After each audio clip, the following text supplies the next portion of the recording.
Hey, welcome to another episode of Subscription Radio. I'm your host, Ben Fisher, aka DJ Fish, and with me I have a very special guest, someone who I've been DMing on LinkedIn for over a year and a half, and finally excited to have him on the show, Rick Watson.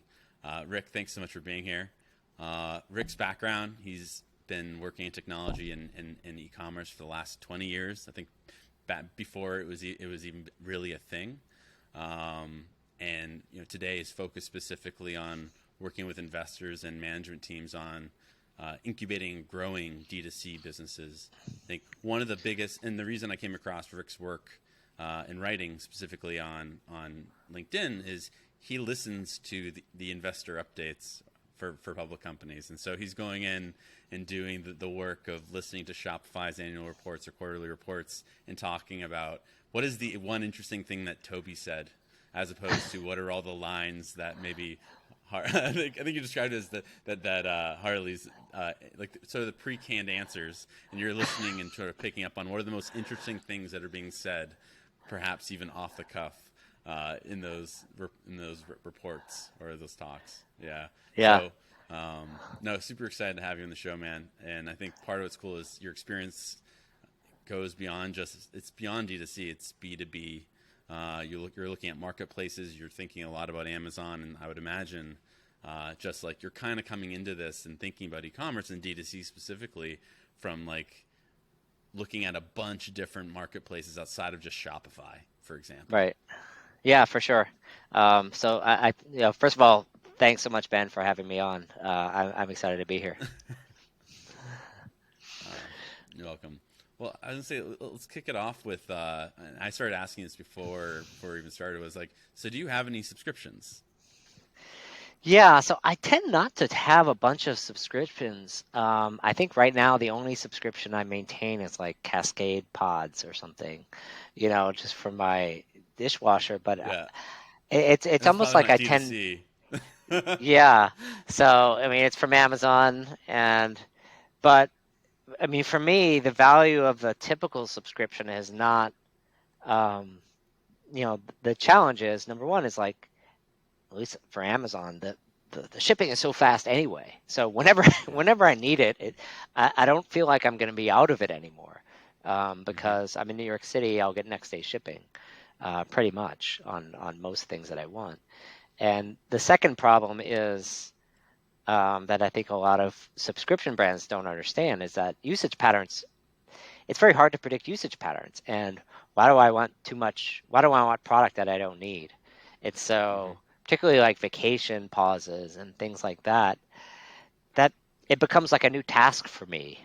And, I'd rather just reorder, when I get back, if I could just sort of check the closet, and if I use like almost the last of something, I'll just order the next one, rather than subscribe to it.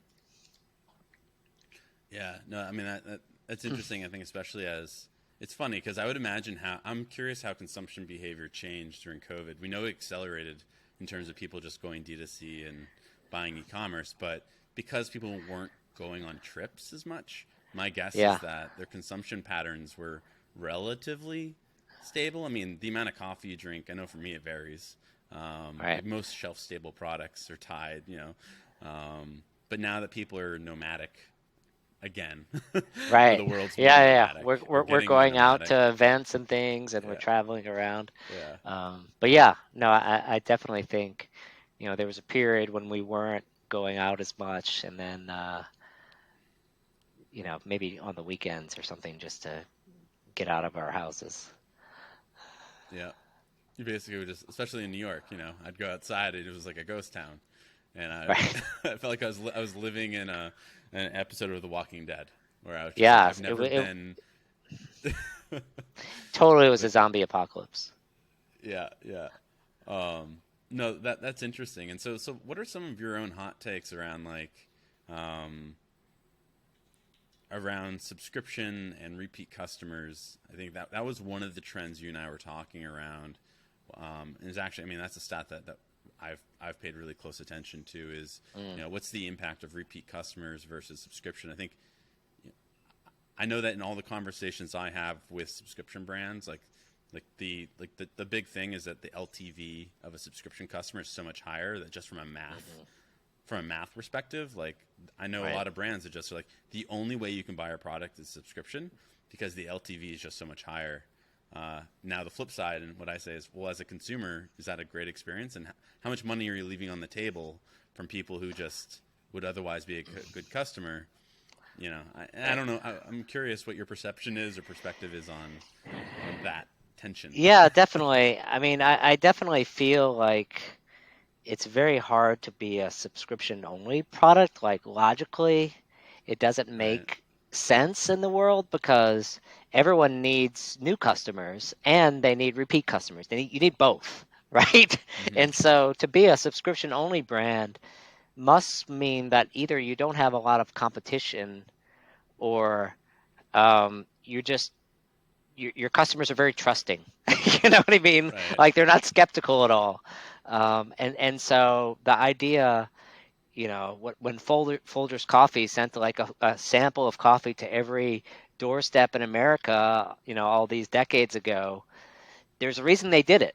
You know, that they Mm-hmm. did it is because they wanted to introduce their product to the consumer, and they know that someone would go back to the store and buy it, not necessarily because they wanted a lifetime relationship with someone. And I think that's an area I think some brands can get tripped up on. You're like, well, if LTV is my most important metric, then maybe I should only do subscriptions. And Yeah. that's like saying, I want to build a team, but I don't only want to meet people who are willing to commit to me in the first meeting. And Right. like, well, someone might want to meet you a few times and get to know you before making a longer term commitment. And I think Right.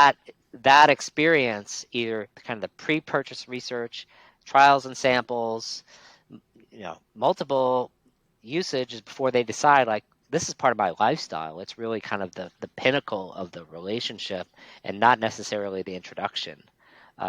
So No, 100%. I think that's interesting. Yeah, I guess the other analogy would be like it's getting married on the first date, right? right, Or deciding that you want to accept the job after a single conversation. right. Uh, but no, it is one of those funny things. And even when I talk to brands, I'm like, well, if someone's bought from you, especially when around subscription metrics, if someone cancels before they've even received the product, uh, they were never. I mean, first off, no one's your customer if they've never experienced your product before and they subscribe. They're not your customer until they have renewed, right? Like that is like Right. sort of going back to this is where cohort analysis and all that stuff matters. But Right. like if no one's experienced the benefit of your product and they bought it, like they're a prospective customer, even that point. Right.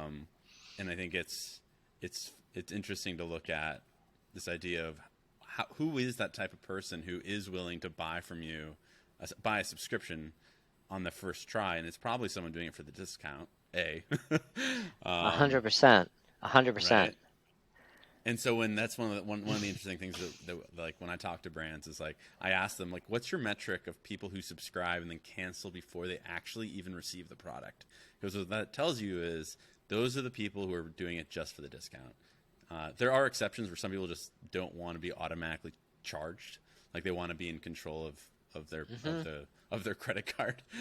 But by and large, it's probably mostly people who saw that it was 20% off if they subscribed, and it was easy enough to cancel. Right. Yeah. I think, you know, it's no different than that 20% off if you put in your email address or your SMS number. Mm-hmm. Um, I mean, that's what it is. And like, why wouldn't you try it and then cancel it?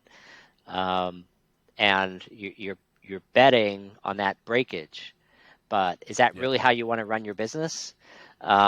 You know, to tricking someone to not canceling and then getting the second one. So you're creating that you're creating your funnel in the wrong way is how I would put it. And your funnel should be based on progressive discovery of okay, yes, you might be vaguely interested. Okay, yes, I'm a little bit more interested. Yes, I'm extremely interested, and I want to make a bigger commitment here, and I'm pretty sure I want to stop using my old brand. and I want to start Mm-hmm. using this coffee brand, or Mm-hmm. whatever it is, for a longer period of time. As you become more sure of your decision, not just like, okay, I've been drinking the same coffee for 2 years, I want to drink a new coffee tomorrow, but I want to immediately switch for a year, Mm-hmm. without trying it. Right, right. Uh, Yeah, I think that's the interesting, actually, a very interesting point is like, how likely is it for someone to have a habit and then immediately be like, I'm going to completely change that habit? The exception, I think, is probably going to the gym. People don't go to the gym for 9 months and then sign up for an annual subscription for their gym. yeah, Except they don't actually have to follow through on the behavior, but they do make the yeah. purchase decision because it's You know, I, aspirational. I think other types of subscription businesses, if we're going to talk about a business like Rent the Runway, or something like that, Yep. it's a subscription business, it's a monthly model, and the subscription is about the variety. And Yep. so Yep. you're not buying the same dress or the same outfit or the same handbag or whatever every month. You're buying access to a library. Um, Mm-hmm. and that's kind of much like you use Netflix or Spotify. Like, I'm not only subscribing to Netflix for Stranger Things. I'm subscribing because Mm-hmm. I know that next month I'm probably going to want to see something on there too, and the month after, and the month after. And Runway, I think, does a good job of filling that need in a closet for, um, an important work meeting, an upcoming event, that night out, Mm-hmm. where you want some variety in your wardrobe. You can't afford to spend, all your money on the latest brand, and so you're willing to subscribe for that because like, okay, at least 3 or 4 times a month, I just kind of tired of what I do now. It's not like I throw away my wardrobe, but there's Right. some freshness there, and it's not just about one brand. There's a much bigger catalog behind it. Right. No, yeah, right. So the curation and yeah, which I guess it goes back to some of the reasons why. Like, what are the different types of subscriptions? That wouldn't be replenishment. That would be Hmm. curation. It's giving you a catalog of products. So I'm curious. Can you tell us a little bit about the typical type of D2C brands that you're working with, and like, are there any sort of common themes that you're seeing? And are these predominantly brands that um, are that they were retailers and they're moving into D2C? Are they brand new companies that are, we'll call it like, D2C is their first channel? Like, what are some of the different types of companies you're Yeah, working with, and like, what are you I, seeing? I would say there are two types of brands, but they all have the common thing between them is that they're generally bigger brands that are retail focused. Mm-hmm. And so they have big retail partners. They might, that might be Walmart. If they're in the baby category, it might be Target and Buy Buy Baby and Walmart. If they're um, in sporting goods, it might be Dick's Sporting Goods and Walmart and Target. But so it kind of depends on the category, or there might be a fashion brand where their biggest customer is Macy's today. But Mm. their D2C business, whatever, a lot of times these brands that have been around, usually the brands have a history. Like, they've been around for over 20 years, and they've gotten to sometimes several hundred million in sales selling through Mm-hmm. retail, but they've never tried to establish a direct relationship with their consumer. And so, for instance, I was working with Anne Klein a couple of years ago, which was just bought by a new private equity owner, WHP Global, who I'm also an advisor for. And before I started working with them, you couldn't buy you if you went to AnnKlein.com, you couldn't buy You anything can there. buy. You couldn't buy. Right. Right. Um, and so that's one example. It's not the only example, but the point is that you could have a very large business with a nascent D2C business. Mm-hmm. It doesn't have to be zero. It could be 1 million. It could be 10 million. But the size of the D2C business is like way out of proportion to what a D2C business should be in proportion to a large retailer, a large Yep. retail business. So that's one example.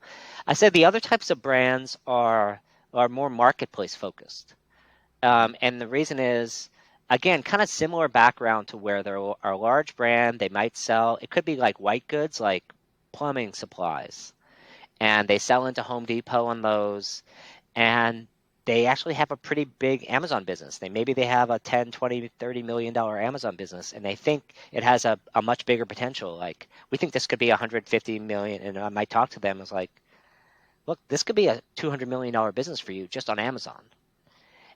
But they don't have the background to scale the business to that level, or understand like what tools and technologies and processes and strategies to do to scale the business that way. And so it is, some of it is education, some of it's kind of the combination of people, process, and technology. Like right now, usually if a company has been around for a long time, they're organized a certain way for a reason. It's to fulfill their existing customers, and their existing customers are usually big retailers. And so as a result, if there is a direct-to-consumer business, it's usually an afterthought. It's like one or two people off to the side that are not getting much resources and attention from the CEO and the investors. And so when I tend to start to work with companies, usually it's because an investor has come in and bought the brand and sees potential. Like, look, every brand online has, a big direct-to-consumer business, e-commerce. Like, let's say in a fashion apparel, should be 50 to 70% of your sales. You should be getting that much from online. And if that number is 5 to 10% for you, then you have a huge opportunity online.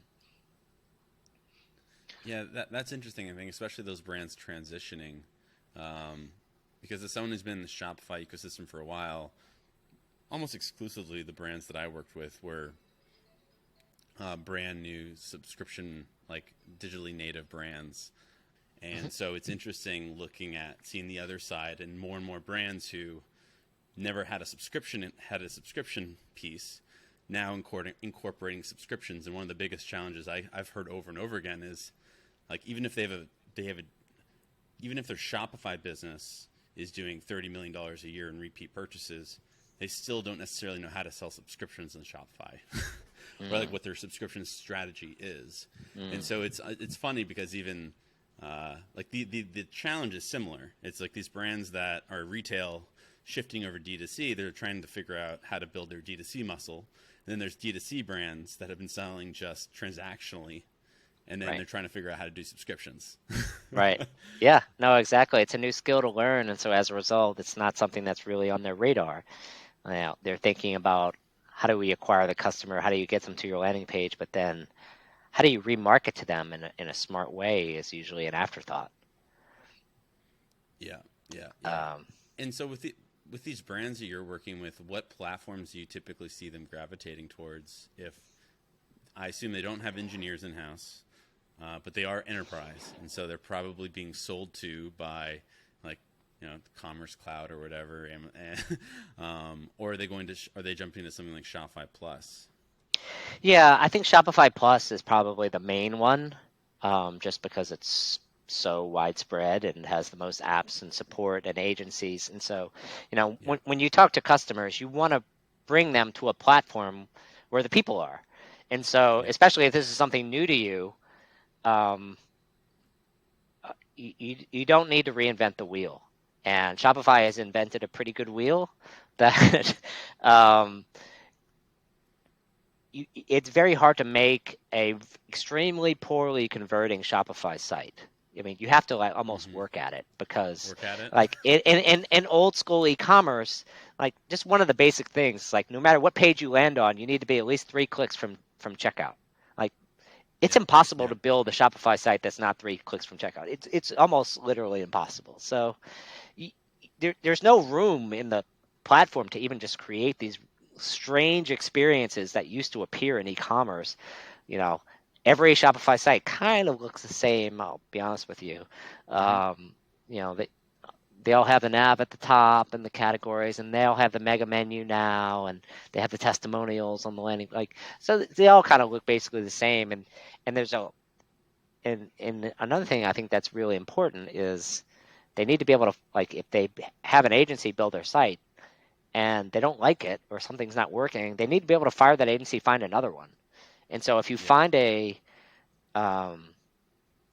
site, you could, another technology could work, but you have fewer options. with agencies and developer partners. So Shopify is a big one. Salesforce Commerce Cloud definitely comes in, particularly if the customer has um, it's kind of a large, like usually a multinational presence. It usually Mm-hmm. comes in, um, or if they have a big Salesforce CRM investment. A lot of times Mm-hmm. IT likes to consolidate vendors, so that comes up. Big commerce comes up still on the B2B side, Okay. um, because Shopify is still pretty new in its Right. B2B technology. They have some app partners that can plug in and help, but now you have two platforms. You have the Shopify platform for direct to consumer, and you have this partner Yeah. that's kind of synchronizing between Shopify and you also have this. You're in this awkward situation, um, like like some like a lot of people in the Shopify ecosystem get from time to time is you can fill a need in the Shopify ecosystem, but it doesn't really prevent Shopify from doing it themselves later on. And I think B2B Right. is kind of in that situation now where there are a lot of B2B. If you search in B2B in the App Store, Yeah. you'll see a lot of apps for like quoting and Yeah. price lists and all these negotiation, all these things that a B2B in invoicing terms that are needed by a standard B2B site. In 2 years, Shopify will have all of them native. You know what I mean? Like you won't need any of these apps, and most of these companies will have to find something else to do. Yeah. Like I know. I mean, it's my wife. She sells. Well, she's a e-commerce. She's a home decor designer and has a brand, and so she sells um, wholesale as well as direct to consumer. And so one of the things when I was setting her up on Shopify was, looking through all the wholesale apps of like how can her wholesale buyers be able to just log into her Shopify store, and it was all done through random apps like I think Wholesale Gorilla is one of them, but there was no way to like do password protection, everything. It was interesting though because you probably know of Shopify's acquisition of Handshake several years Hmm. ago for like $200 million or something like that, Yeah. which was a B2B marketplace that integrated with POS systems. Hmm. Um, and then I don't think they've really done much with it, but it has seemed, and you've written even about this yourself, like Shopify has been upping their B2B game, or at least I think what they say they're going to do. But the Right. problem is that there's a million different things that Shopify it seems to need to be doing, whether it's around fulfillment to Yeah. compete with Amazon, or if it's a B2B to deal with like wholesale. Um, no, but I think your point there. I guess what resonated with me was talking about what is the functionality, even like in the B2B ecosystem of Shopify, that right now there's an opportunity for it to exist because Shopify doesn't have it themselves. I certainly navigated this with my previous company, CartHook, where we were filling a need around that. It did, because of what we were building, it needed to be integrated, and in effect at the time replace the Shopify checkout because the Shopify checkout couldn't support it. And the Shopify checkout is one of Shopify's. I mean, that's like their crown jewel, right? Right. Where that is the thing that they make their money off payment processing. If you read any of their investor reports, like that Yeah. is the thing. Um, and so if you're building an app within the Shopify ecosystem, you have to, Shopify will build general, we'll call it like, they'll build the functionality to make it work for 95% of the mass market. Um, they still have, you can send emails, email newsletters and stuff through Shopify. Yet, in spite of that, you have the Mailchimp integration, even though it was shut off and now came back. You have Klaviyo that was super successful, probably in part because they were so early in Shopify. Hmm. But by and large, Shopify has just gone very wide and not very narrow, and so like the opportunities Yeah. probably in B2B is specific use cases. Yeah. No, I think that's interesting. And to kind of continue in the platform discussion, another one that comes up, particularly like in the headless space, is somebody like a Commerce Tools, Yeah, yeah, where more in the enterprise market. I mean, there've been a lot of noise about headless yeah, and what people call headless or not or whatever, but right. Commerce Tools is a company that's been doing it for a long time, and they actually have Mm-hmm. examples of customers that have been successful with it.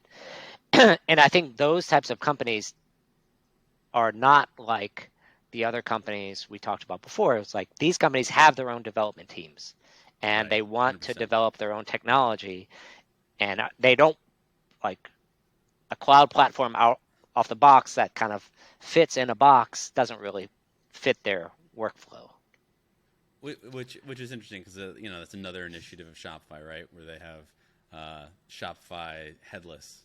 What I think it's called. I keep wanting to say helium. It's not helium. It's just It's it's hydrogen Horizon. and oxygen. Hydrogen. Is Yeah, there we go. Yeah, oxygen is the hosting, and then hydrogen is the React. I can never remember framework. which one is which. Like it's not clear. But to your point, what's funny is when people talk about headless, it's like I think Commerce Tools, like there's this whole like mock alliance, which I'm sure you've. Yeah. I mean, right? Yeah. Like, so we're talking about like composable commerce, yeah, right? Exactly. Where headless is just one like piece of it, but headless is a piece of composable. It is insane though. Like even as an engineer, and I know your background's in engineering, it's like you get to the point of like the nuance where you're like, which version of headless are you talking about? Are you talking about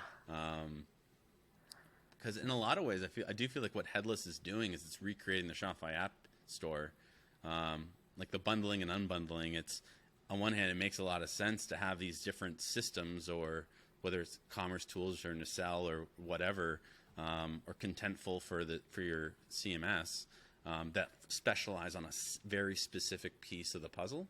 But then you end up with 50 different products that are integrated, right? Right.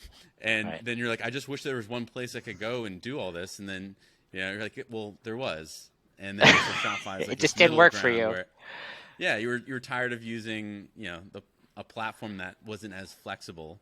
But then Shopify, one of the biggest complaints is you have 50 apps to run your store. And so I'm curious to what extent, whether it's composable, like the composable or mock space, like how much are we just recreating that exact same problem? Yeah, I mean, look, I think commerce generally, if you kind of look at the last 20 years, there have been a lot of different platforms, and they each sort of have their own set of problems. I would say OS Commerce was probably the first widely deployed, very successful commerce platform.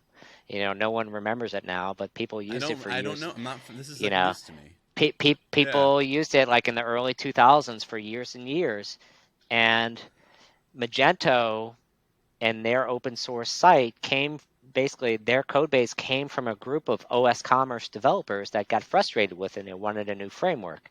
And so they're like, we want an open, and Red Hat, Linux, and like all the open source movement was really popular in the early 2000s. And so Magento was like, we need to be open source. And cloud wasn't really a major thing. Cloud was kind of like, even the term is a relatively new term in the last 10 years, I would say. So the original Magento developers, I mean, they crushed the market. I mean, Magento just came out and everybody was on Magento for years and years until and then they couldn't get off. and then they can't get off Magento. And then right. Magento was really good for a lot of things, but it also had a bunch of big problems. And actually the first time I ever heard the term headless was in regards to Magento, because the front end was so non-performant with any number of SKUs, like over 10,000 SKUs or something. The index would fall apart, and you couldn't customize it without breaking the platform. So anyway, all this back to cloud is that Commerce Tools is trying to create this cloud-based APIs to connect to these various vendors for your different pieces of your stack. And I think they're trying to do it in a way that's easier to maintain than hosting it all yourself, which is how people used to do it, over 10 years ago with like Oracle ATG and Magento and, et cetera. Like no one wants to do their own hosting anymore. Yeah. Well, because the worst possible thing is to have your checkout or your site go down, right? And what are you going to do? Monitor your site? And I think we've gotten to a point where you just expect it to work. You don't expect to have to be managing it.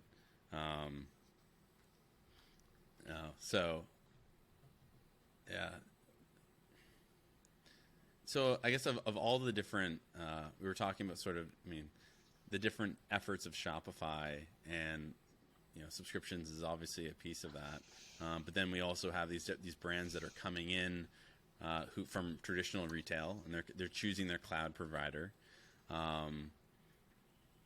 I guess what are some of the like top of mind things for you when you're talking to these brands?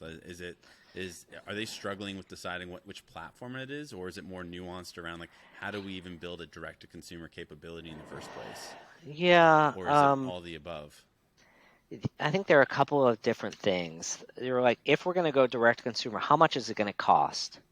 Uh huh. That's a big question. When are we going to recoup our investment? So like if we build the team and we get this technology and we get the agency to do it and then we do digital marketing and then we add these apps and plugins, like when do we get our money back? And so Mm-hmm. that's definitely something that's on their minds.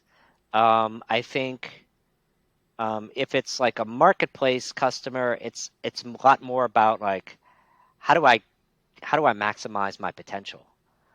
And I think there are times I even get brought in on a Shopify site where you have an agency that's managing like 5 to 10 brands, and they're like, we have a Shopify site, but it was built by this developer. They're not very sophisticated, and we really need you to look in at our set of sites and like benchmark us against the top sites out there. What should be our default app stack? What should our purchase flow look like? Critique our product pages and our structure, and just like really just audit us from end to end, not only from a path to purchase point of view, but from a shipping and returns and analytics and digital marketing um, aspect. And so the types of folks who are coming to me, one of the questions is like, how do I compare? Mm-hmm. Is a common question because they're wanting to know what they're missing. It's I won't say it's FOMO, but um, the more corporate word for it is kind of benchmarking. Um, Mm-hmm. and so like how does my site benchmark against my peer set uh, and or best in class in other categories? And so if for instance if you're like a company that sells baby formula, for instance, and you don't have a subscription product, that's a problem, right? Because Mm-hmm. that's a replenishable product. It's in high demand. You're going to need it, and it's a big opportunity you're leaving on the table. So I think a lot of it depends on the category of product and kind of what's needed, what their peers are doing, what their peers aren't. Like sometimes it's not just about comparing them to their peers. It's just imagining what should be possible, even if their Yeah. peers aren't doing it yet, which gives them opportunities take market share if their competitors are not paying attention. And so, are you doing all of this analysis? Because I mean, like you talked about like a dozen different topics, each of which I mean are even in themselves like specialties, right? Whether it's conversion rate optimization, we'll call it competitive intelligence around and benchmarking, or are you looking at are you finding like third party resources? Because there are Yeah, like for example, yeah. I'm just curious about how your own approach is and like what is beyond being able to synthesize all this. Like, what's your superpower? Like, what is it that you love yeah. to do? What I love to do is, I mean, ultimately, I love analyzing situations, solving problems, and I love putting together great teams to do Mm-hmm. that well. And so part of my work is not just me, Rick Watson, doing all this on my own. Whereas a lot of consulting firms are kind of teams of a few senior people and then teams of MBAs that are fresh out of school that you're going to get on a Uh-huh. project. The way my firm works is, because I've been in e-commerce for 20 years, I have a lot of people that I know and trust.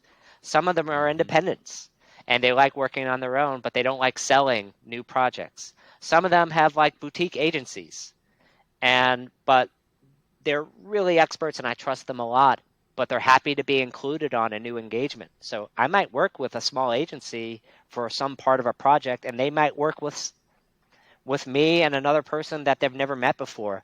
But I kind of put that team together as sort of one face to the customer to deliver Mm-hmm. the ultimate solution of what they're looking for, which is kind of like what is one coherent plan to make this possible. So Got it. Yeah. So it's like the film industry, or like you're building the A team that's designed, I'm a crafted little bit like specifically for the. it's 100% Yeah. like the A team. I think I'm a little bit like a casting director, Yep. at times. And so I've always loved, like, one of the things I love to do is just like when I meet someone is just trying to understand what they're great at and what Yeah. they love to do. And so, um, I have a CRM database with hundreds of people and what they like to do. Mm-hmm. And, I have a little check mark and something like, could I work with this person in the future? Maybe so, maybe not. Sometimes I'll meet a person and then the next week I'll meet a client that needs that skill. Yeah. And so you never know who you're going to meet if you're going to work with them again. And um, that's another reason I love e-commerce so much is it's such a small. It seems like a big thing, but it's also a very small community, Yeah. such that you can work with the same people for many years. And if you have a good reputation, then they'll want to keep working with you. You know what I mean? Like, you have to pretend that the person you meet is you're gonna need them somehow in 5 years from now, and enjoy working with them. So I find that to be true much more often than it's not true. Yeah. And I mean, I have to imagine that's true for a lot of industries as well. Hmm. And I think what's cool is seeing, um,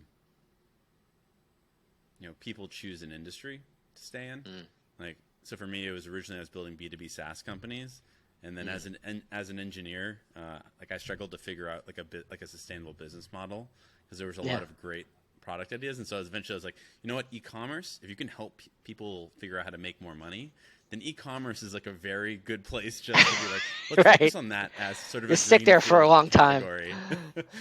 Yeah, it's like eliminating variables. Okay, well, if we need to have a sustainable business model, let's find a place where people are making money, and then let's build tools that help them make more money. Right. And then that aligning incentives as opposed to building Twitter, where you're like, well, I actually don't know if I'll be able to ever monetize this unless we get to Yeah. scale and then have ads. And then even then, Elon Musk will attack me. No, it's a good idea. Yeah, I wouldn't want to be in Twitter's position. Yeah. Um, Oh my god. it's hilarious. um, Yeah, so I mean, in terms of like other topics for us to talk about, like, is there anything else that's top of mind for you? Yeah, some of the biggest topics I write about a lot is it's just supply chain, like what Shopify is Yep. doing in fulfillment. Why is Shopify going into fulfillment at all? I Right. think is an interesting question. Um, the short answer is I think Shopify has an interesting view of the world. The way I think Shopify views the world is like from Toby's original mindset when he set up his snowboard company. It's Snowboard like, shop. yeah, snowboard shop, like Snow Devil or something. He he basically said I had to jump through these 200 hoops just to get a transacting website. Mm-hmm. And he wanted to create this site that you could set up in an afternoon or a weekend. Mm-hmm. And that's one of the, I would say, great guiding principles of Shopify that has enabled so much success for them. And so I think what they see in fulfillment is that kind of situation, just in a Mm. different part of e-commerce. So they were like, if as my business grows, if I manufacture a product, what does it take to me for fulfill it? It's like, well, I need to Mm-hmm. interview carriers. I need to, figure out packaging. I need to, figure out labor. I need to understand any customs information. There's how am I going to print labels? Like, does my staff show up on time? How do I organize my warehouse? Like, do I, you know, how do I make sure my inventory? Like, the questions are endless in sort of the back, what happens after an order is placed, essentially, Mm-hmm. in e-commerce, and particularly as you scale, because the questions change as you get more volume. And so I think Mm-hmm. Shopify is really interested in that category of merchant that starts small and keeps growing. And so Mm-hmm. if you kind of view Shopify as like the company that tries to apply the easy button to sort of a new section of it, I think that's how they think of supply chain, the big question for them is they don't know it yet. Like they don't know anything about fulfillment because that's not their background. It's not Toby's background. Basically, you have an entire company of software engineers. And so I think the big question for Shopify is going to be who is guiding their supply chain strategy and what are they going to decide to do? Yeah. So I recall you were expressing concern that they didn't have like a chief supply chain officer or a fulfillment officer before their acquisition of Deliver, right? Yeah, it's a question mark. It's not an unsolvable question, but it is a question as an outsider, something I would want, like, if I were on Shopify's board of directors, which I am clearly not, it would be a question I would ask. So it's a fun conversation because Shopify is a very, software is high margins, and shipping is not. Essentially, the only way you make money in shipping is in the label printing. I mean, that's pretty much like running a 3PL is a barely break-even business, essentially. And so what you're reselling is essentially shipping rates, more or less. And so how is that going to work is a question. And in particular, Shopify doesn't want to own any of the infrastructure. So how are they going to compete with Amazon level service there? So that's going to be fun to watch. And I think subscriptions actually plays a big part in supply chain because I think the great thing about subscriptions from a supply chain point of view is the ability to predict demand. And so, I just saw this morning that Chewy had their first profitable quarter ever. And you want to know what the reason why? Subscriptions. You know the answer. Yeah. 71% of their revenue comes from subscriptions. What's the percentage? 71. 71? Yeah, I'd say most brands 71%. It's about 50. Like with most D2C brands that I've talked to, it's around 50-50. It varies, but yeah, it was one of those things I've been curious about, especially as a brand scales and gets to the point of even being public. I guess you could find out, but yeah, like what is that healthy benchmark? Because I will say, going back to the flexibility part, as a guy, as someone coming from B2B SaaS, when I think of subscription and I think of recurring revenue, I think of you're thinking of actual recurring revenue. The thing about CPG and replenishment is, well, I can still skip. I can do a lot of things. Yeah. So this isn't it may not Netflix, be recurring. This isn't right. And I think that's actually one of the sort of weird illusions and challenges of a lot of operators is, especially when you get to a certain level of scale. If I were to ask a brand, how often do people skip? They probably wouldn't know. And because once you're at that point where there's enough noise, you're like, because I will tell you, if you have 100,000 subscribers and I were to ask you what's your revenue, and if let's say the average order value is, let's say $1, are you making $100,000 a month if you have 100,000 monthly subscribers? And it's like, well, there's no way. Yeah. And B, people are but that's one of those metrics where, especially around, I think, getting VC valuations and wanting to get your valuation pegged onto MRR and ARR, it's like, well, if it's not actually recurring, if it's not actually predictable, at a certain scale, it's predictable within a margin of error. So for all intents and purposes, it is predictable revenue. Right. But it's not B2B SaaS predictable. Right. Yeah.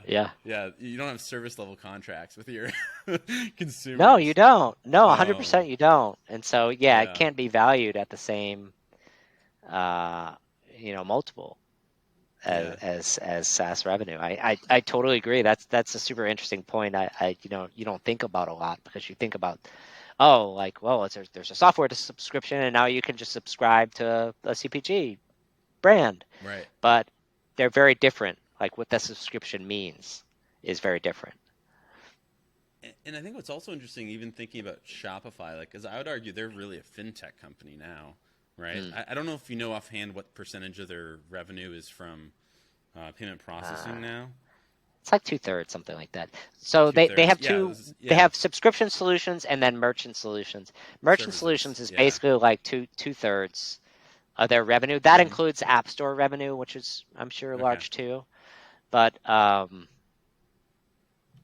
yeah, it's by far the fastest. It's going like at least twice as fast as the subscription business. Yeah. Like the monthly fees and the Shopify Yeah. Plus, fees or whatever. Which is based off of GMV, but that's not, again, like even when I think about it, like fintech, your payment processing is not predictable revenue. It's based off of your volume, which is great as you have Yeah, your natural GMV. expansion revenue, but Right. also there's going to be none of it's predictable. None of it is guaranteed. Yeah. None of it's recurring. Yeah. It's smart for Shopify. Look, ShopPay was a genius idea for Shopify. Yeah. And it's really powered the growth of their business. And if they did not have ShopPay, then they would look a lot more like BigCommerce, that Mm-hmm. is just kind of putting along with monthly subscription fees for mostly small merchants that aren't paying they're not paying the company a whole lot at the end of the Yep. day. Yeah. Um, No.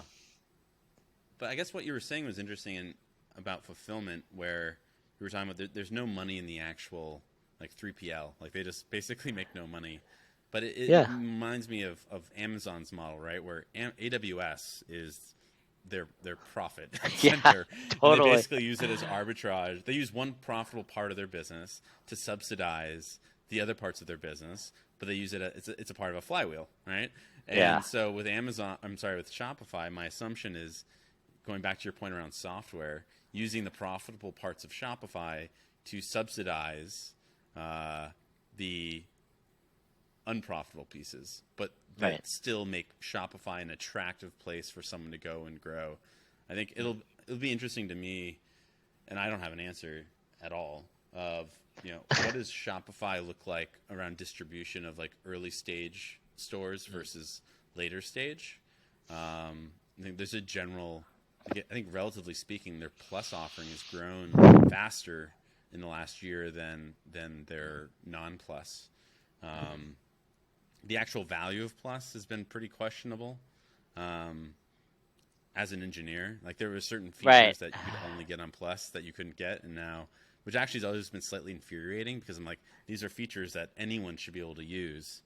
So Right. the question becomes, well, how can you make Plus really valuable beyond like throttling API calls? Right. Because that's not a good experience. No, that's um, not the experience that they want.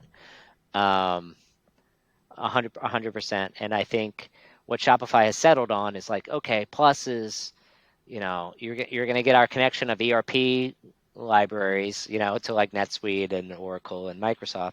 And oh yeah, small brand isn't going to have an ERP system, so that makes sense. And then, but at the yeah. end of the day, it's really about the support.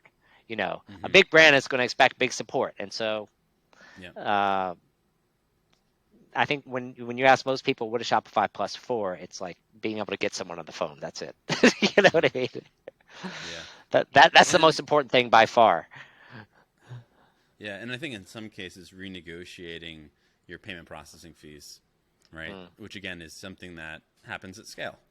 Um, right. but like by and large, yeah, I think I'm happy to see that some of the functionality that was exclusive to Plus has started to like come to like Totally. more the advanced Yeah. plan. Um, Right. but yeah, it's tough. Like I had a conversation actually about subscriptions with a brand that I'm friendly with their VP of growth. We were talking about subscriptions and like how insane it is. We were talking about like membership and subscriptions, and we were like, this idea of charging a membership to get like 2-day shipping. His position was, a great brand experience would be to give your best customers 2-day shipping. Why do they have to pay more just to get 2-day shipping? And I thought that Right. was an interesting idea, where he was saying a lot of the things that we take for, or that brands are trying to charge for. And, like the natural example is Amazon Prime, where, yeah, you get Right. second day or 2-day shipping, but you also get a catalog of Amazon videos, as well as like a bunch of other perks. Right. But yeah, when you think about what are the benefits you can give to a brand that are actually worth the consumer paying for, that they shouldn't just Mm, get as a perk of being a loyal customer. Like, what right. are those ones that are worth paying for? I don't know if you have a point of view or thought on any of that. Yeah, it's a question. I mean, I think it's very hard for someone not Amazon. Like the problem with Amazon's first mover advantage and its flywheel is that once it starts to establish something, it's very hard to follow them because they build Hmm. up this natural moat. And to your point about it's very expensive for a consumer to have multiple programs. And so Hmm. if if every you know if every Walmart customer also shops at Amazon, but the reverse is not true, then why would you know if I'm already shopping on Amazon, why do I also need a Walmart Plus subscription? Is a big problem for Walmart. Yeah. And I think their answer right now is not fantastic. It's like you get cheaper gas is kind of the biggest benefit, which Amazon can't really give you. So they picked the one thing that Amazon can't really access, which kind of makes sense. Um, Yeah. so I think most brands don't have like Amazon level scale. Hmm. So again, it kind of goes back to um, the Rent the Runway example. If I Hmm. know I'm going to need 3 to 5 things from this company every month, then um, a subscription makes sense for a Hmm. service that would otherwise I would have to pay on a per use basis.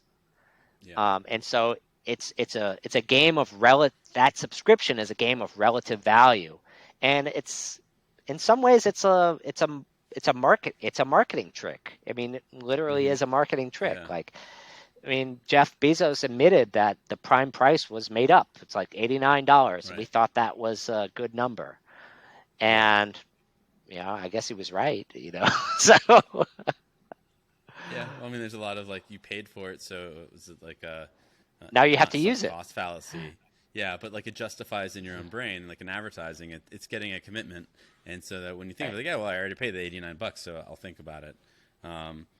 Rick, I'm gonna be respectful of your time. Thanks so much for coming on. I was gonna say one question I like to ask at the end of the show is like, do you have a big ask, like for anyone listening? Is there Mm. one thing that would transform your life or your business that you could just kind of put out into the world and maybe someone can help you? Oh wow. No, I mean, I don't have a big ask for other people. I would, I would love to just communicate something back to the listeners, really. And I think one of the things that I really believe in my life is just the value of consistency, is the value of waking up every day and keeping your head down and just focusing on what you're doing, whether it's content or prospecting or marketing or improving your product, uh, improving your customer's experience. Really have a plan and prioritize how you're spending your time every day, and just making sure that the people that you yourself and the people you're working with, unless you're the boss, you can't control that. So don't Yeah. focus so much on what someone else is not doing that's next to you. Focus more on what you're doing and how you're working to improve the experience, because um, your behavior rubs off on other people. We're kind of a tribal species that way, and so um, people can create the culture in their own company. So that's just something I wanted to pass along. Oh, I mean that's great. So that's the first time when I've asked that question that someone's actually reversed it and been like, actually, what I'd love is more peace in the world. No, but I think that. No, but thank you. And what's the best place for people to keep track and follow what you're writing? I assume LinkedIn. Yeah, LinkedIn is probably the best place to find me. Just search for Rick Watson on LinkedIn. I also have a podcast that I produce Yep. weekly. It's called the Watson Weekly Podcast. Just a quick 10 to 15 minutes of digest of the week's e-commerce news and my analysis there. But happy to hear for anyone to reach out. Just DM me on LinkedIn, um, or contact me via my website, which is rmwcommerce.com. Awesome. And we'll put all these links into the show notes to all those different places. But Rick, thanks so much for coming on. I think as we were talking, I kept thinking of more topics I'd like to talk to you about. So maybe we can have you back on the show at some other point, or no, because this was a lot of fun. Thanks a lot. No, I appreciate the time, Ben.